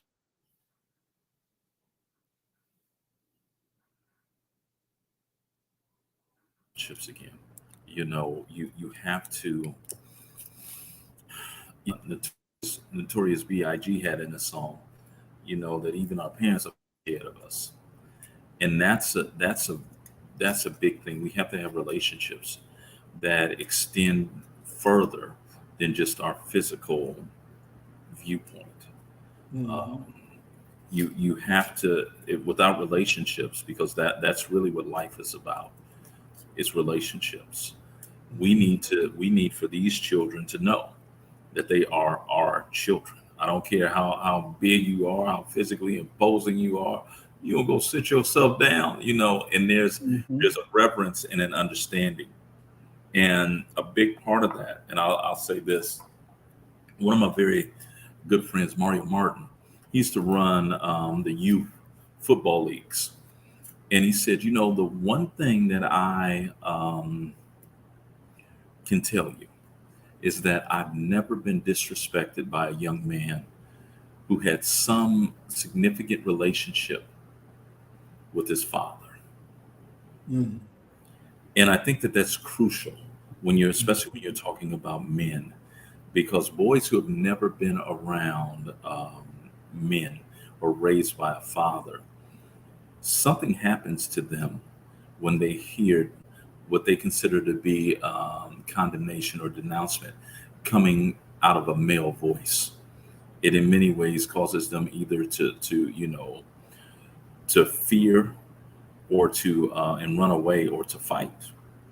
And we got to get back to the point. And this is one of the things that I'm a walker. There's a park close to my house, and I walk that park all the time. The Black women who are there on that park, the regulars, we all speak to each other now. But I bet you it was 15, 20 passings before they spoke. And they would give me what I term that I'm doing my best not to speak to you 6 to 10 feet away from you, the downward stare, until they past you. And now it's a situation where we not only acknowledge each other, we speak and say good morning or good afternoon. And there's 2 young Black girls there, and by young, they got to be in their early to mid 20s. And I consider that a danger age, especially to be out walking by yourself, and really for any female walking by yourself. And we've gotten such a rapport now that I can ask them, yo, you all right? Feel safe? And they're like, yes, sir. Yes, sir. And that's the consideration for not just humanity, but also for Black humanity, recognizing and articulating at that very moment of just checking on you. It is an acknowledgement of our tied together history, and my concern for you, and my recognition that if something happens, understand that I'm out here too, do everything I can to aid you in regards to whatever it is. Exactly. And that's the same here, Doc. We when I'm out and going into stores and I see our people, I'm always, how you doing, my brother? How you doing, my sister? How you doing, Queen? And because there's like a coldness, when you're seeing another Black person, is like, as you said, that they wanted to keep their hair down, and so my objective is to melt that coldness so that every time we see each other, you're happy to greet your brother, because I'm happy to greet you, even though we don't know each other, but you my brother, you my sister. And that's the way that we're going to grow this bond and grow the love amongst us, because it's, it is our responsibility to do that. And I know I was in the store about 3 weeks ago, and I was taking the product back, and it was a sister on the counter, working the counter. And she was in a bad attitude. She was in a bad mood and everything. And, and I just stopped and was like, you okay? What's wrong? Is there something I can do for you? because I notice you're not in a very good mood, and I ain't trying to tick you off any more than you're already mad, but if I can help bring that down a little bit, then it's all good. And she smiled and she thanked me for for just caring, for just caring. And we have to be able to tolerate each other, like Ms. Life Lesson said, regardless of our geographical location. We got to be able to show that love for one another, because we go through so much in the day. Yeah. So much in the day, and for one of us to take the time just to say, are you okay? Like you said, you all right today? You doing good? You okay? To show each other that, we do care. We do care. We're there for each other. And that's something that the enemy doesn't want us to show for each other. They don't want us to have that connection, even if we're watching it on TV and we see the police beating our people over in Wisconsin somewhere, that we feel the pain in New York City. Yeah. We got to have that connection as we once had. And this next video we're going to go and show. We know that we've been talking about taking power, running for office, getting in there, winning, and doing things our way, doing things the right way. Well, Doc, these demons decided they're going to not let the black man get in his office. Let's check this out. A black mayor in Alabama, he wins. The city, the council, and the former mayor refused to seat him, breaking the law. Let's put it up full mass.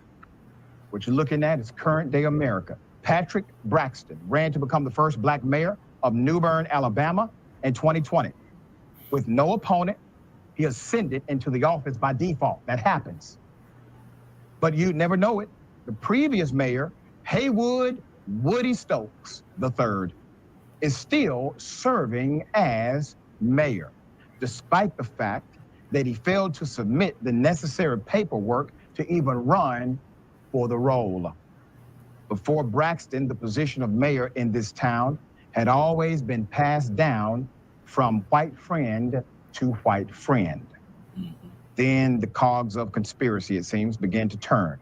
Former members of the then majority White Town Council, members who had also failed to file qualifying paperwork, held that Braxton claims was unpublicized.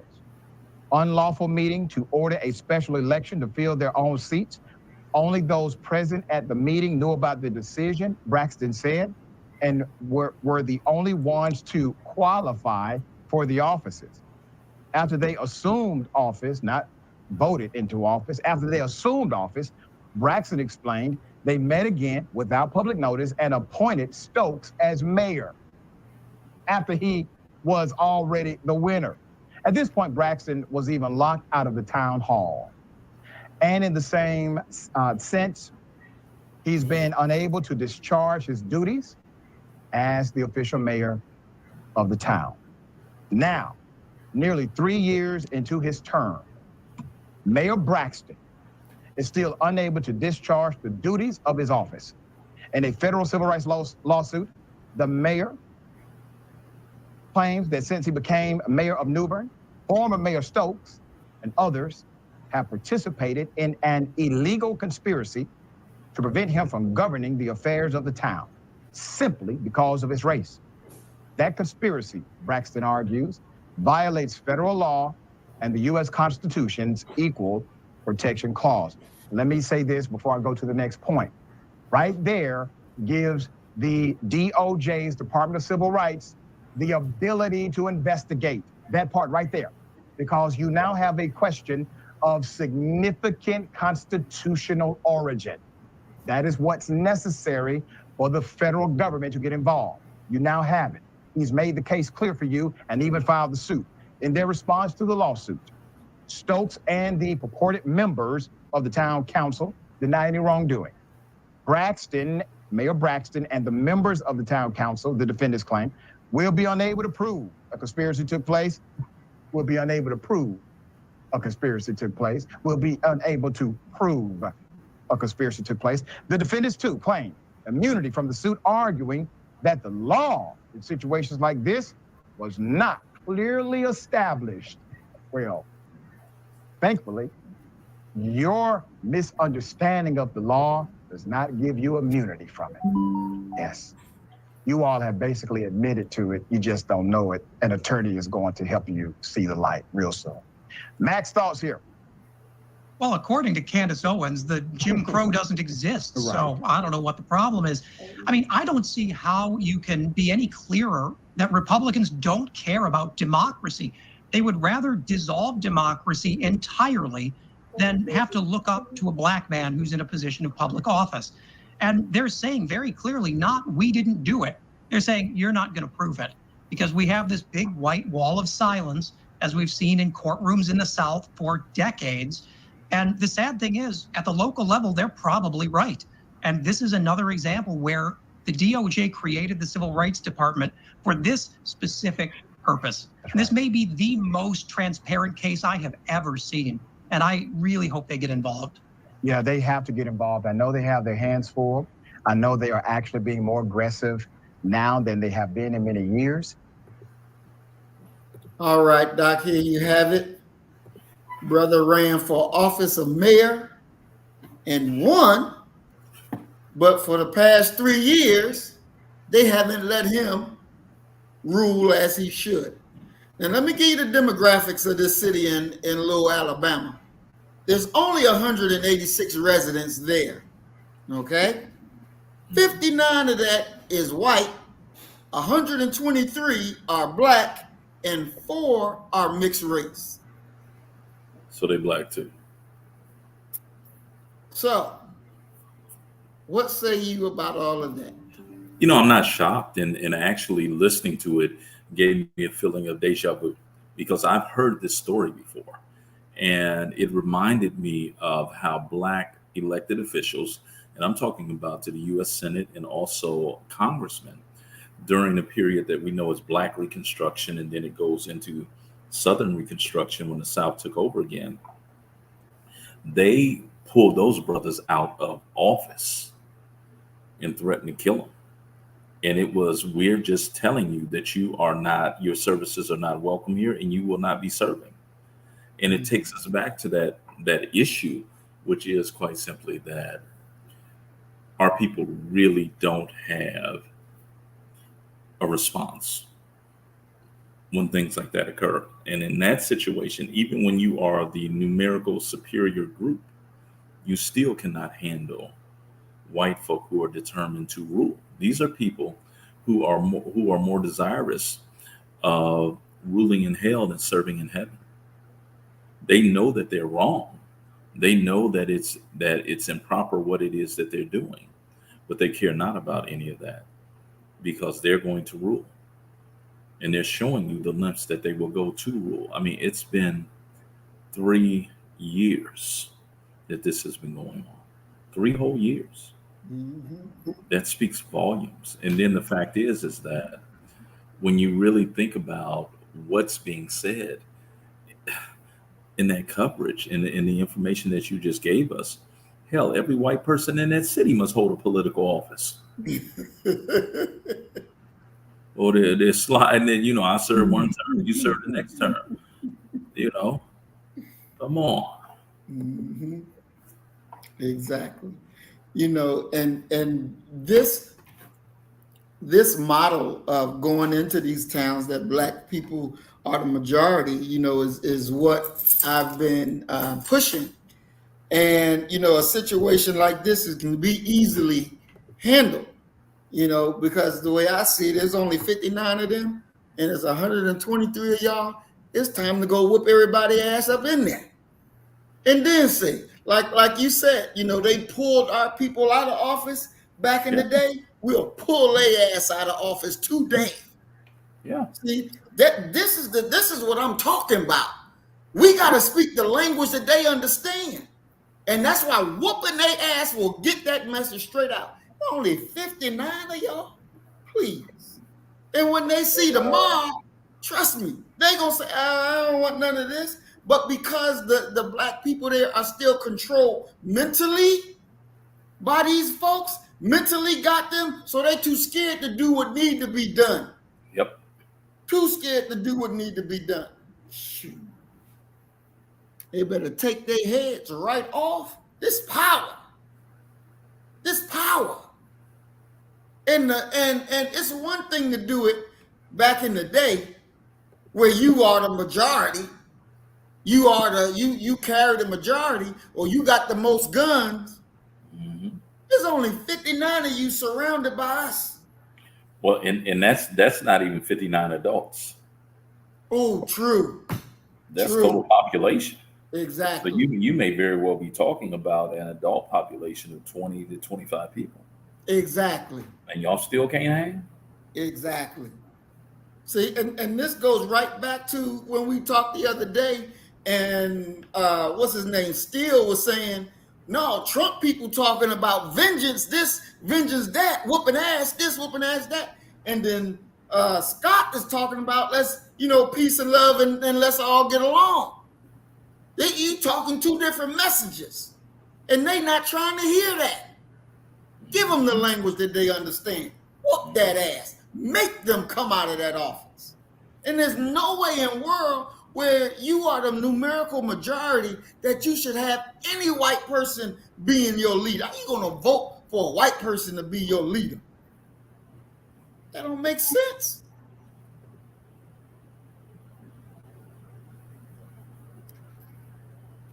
We got to definitely do better than that. And I'm going to reach out. I'm going to look for that brother's information and reach out and have a conversation, because he should be able to rally. For 3 years, you're going to sit on the sideline. 3 years of your term, you're going to sit on the sideline because these crackers tell you can't go. What kind of, that just doesn't even, that don't even make common sense. It doesn't even, come on. We talking about power. Yeah. We talking about power. Yeah, that's what we're talking about. And we're not talking about a power that comes from in this case, a numerical majority. This is a power of cultural expectation. Mm-hmm. That it's a foregone conclusion that we're going to rule. It's the exact same thing that happens with the Lowndes County Freedom Organization, and Bloody Lives with SNCC. Mm-hmm. Black folk are by far the numerical majority. And they can't get it together enough to go ahead and take it over by any means necessary. Mm-hmm. Exactly. I agree with that. Exactly. Yeah. Ms. Lyson said it's not just Alabama; it's a global problem. Mm-hmm. Alabama is just a bit more overt about their racism, and that is true. That is true. It is a global problem, and we have to be able to throw off the chains of those suppression, oppression. But if you can't even think on the lines of, I am a free man and this is what I say that I'm going to do, and get up and go do it, and be prepared to fight those who stop you, who will try to stop you. Yep. Because what it does when you just sit back after 3 years and let them rule, you're teaching other black people who watching ain't a damn thing we can do. Yes, that's the message. Make no mistake about it. That's the message. And when you really sit back and you look at look at what the young sister that's going to be the esthetician is going through. Okay, yes, from a moral position, she's absolutely correct. She's right. Mm-hmm. However, when you factor in the idea of power, look at what happened to her. She's the one that got thrown out. Mm-hmm. And that principal has not lost their job. That principal should, not only for their treatment of their child, but also the fact of your shocking amount of ignorance regarding the idea of Juneteenth and what it stands for. Mm-hmm. Yeah, that's right. That is absolutely right. And it has to change. It has to change. We are not free, Neely said. We are POWs, prisoners of war. Ain't no way. Ain't no way. Earth Angel said he should have broke the lock and then wrote up a work order to it.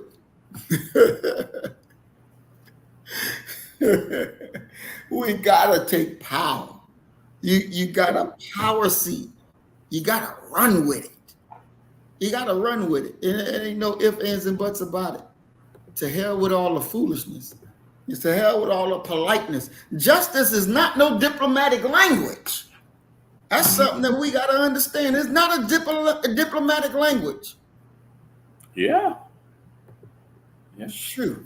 Well, you know, and the thing is that we need to really toughen up and to realize that what we're actually talking about is, do you and your children, do you want you and your children and your grandchildren to either be winners or losers in this thing called life?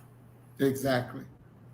To hell with other people's feelings and things like that. Exactly. That's right. That's right. What old Abe said, if he had to have a position on which race is over top the other, he preferred a white race over the black race. You better wake up and understand your responsibility as a black person and get on it. That's honest Abe talking. Exactly. Exactly. All right, Doc. Well, we are at our time. All right. And you know, we had a very excellent topic: the assault on black manhood. For your closing up, your wrap up. It's important to, and I wish you can't see it now, but the picture that we have for this title shows a picture of Ricky Williams in a dress. I saw it. Him in Ditka. Was it Ditka? Yes. To Mike Ditka. Can you give your assessment of what all that picture means than just the face value of what it is? Can you talk about that in your closing comments? Yeah, you know, the picture that you're alluding to, for me, it's so emblematic of the dynamics of white power and black power, that here you have a gentleman as big and as muscular as Ricky Williams actually is, to be there in a dress. You're talking about the feminization of the black male image, and the white man being there and largely in charge. He's the man in that relationship. If we want to talk about a perverse racial patriarchy, expression of patriarchy, that Ricky is going to be the woman and Ditka is going to be the husband or the man in that relationship. And we know the power dynamics that come with those two things. But beyond that, the dressing of a black man, as they refer to it, as a cis male in a wedding dress, speaks volumes about the disregard of the black image that Ricky Williams has, those around him have, and the reality. And I think that this is one of the things that we've yet to really settle upon, and it is quite simply that everything is political. Everything, from where you purchase your fried chicken to where you shop for your groceries to what type of photo or picture you allow put out with your image on it. And that is a loss for us as black men, as for the concept of black manhood, and for the black world to see a robust, strong black man dressed as if he's getting ready to be done in on a wedding night by a white male who is his superior, his coach, and somewhat his owner and determiner of his destiny. And I yield with that, brother. Glad to be here with you. All right. Thanks, Doc. Beautifully broken down. Beautifully broken down. And, you know, for my closing comments, We got to understand, no matter, as we have said it always, that the battlefield is everywhere. The battlefield is everywhere. You a black person, you sitting up in Congress, and these homosexual LGBTQ people come up in there to talk about how they want to force this thing, and there's more than two sexes and all this other foolishness. Put a stop to it right then and there. Don't go along with the foolishness, acting like you're dumb, like you don't know that there's only man and woman. Put a stop to it right there. No matter whether you out in the supermarket and some cracker come up to you with his little nigger on the side to say, hey boy, come get this, and they filming, and they being disrespectful, whoop their ass in the goddamn Walmart. Period, point blank. For them to be that disrespectful, to come up there and talk to you like that, whoop their ass where you see them. No matter where it is, back up our children. They make that stand, and it's your duty and your obligation to back them till victory is won. We can't keep accepting losses and then handing down to our children loss after loss after loss. No, gotta give them victory. And when you in a city and you've been elected mayor and you're gonna let a few people stop you, and you're gonna be stopped for 3 damn years, and you're the majority?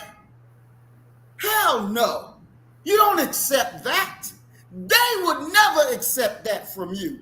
They would riot on your ass. They be calling for white folks from everywhere to come on down there and to drag your black ass out. Why would you accept this as your lot today? You better wake up and understand the time and what must be done. You better embrace it. You better embrace your role, embrace your part, and be prepared to whoop ass every time ass need to be whooped.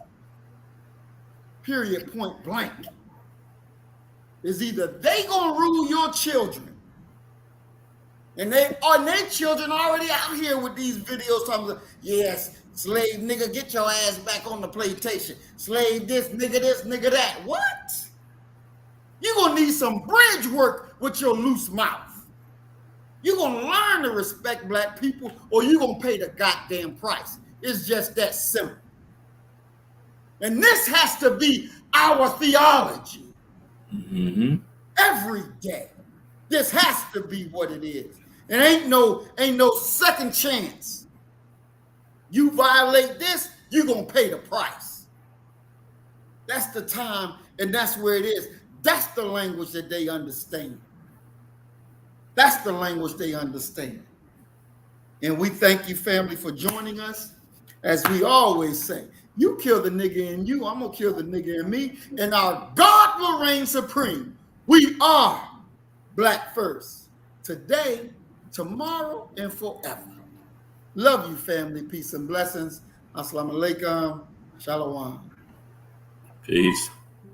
Peace.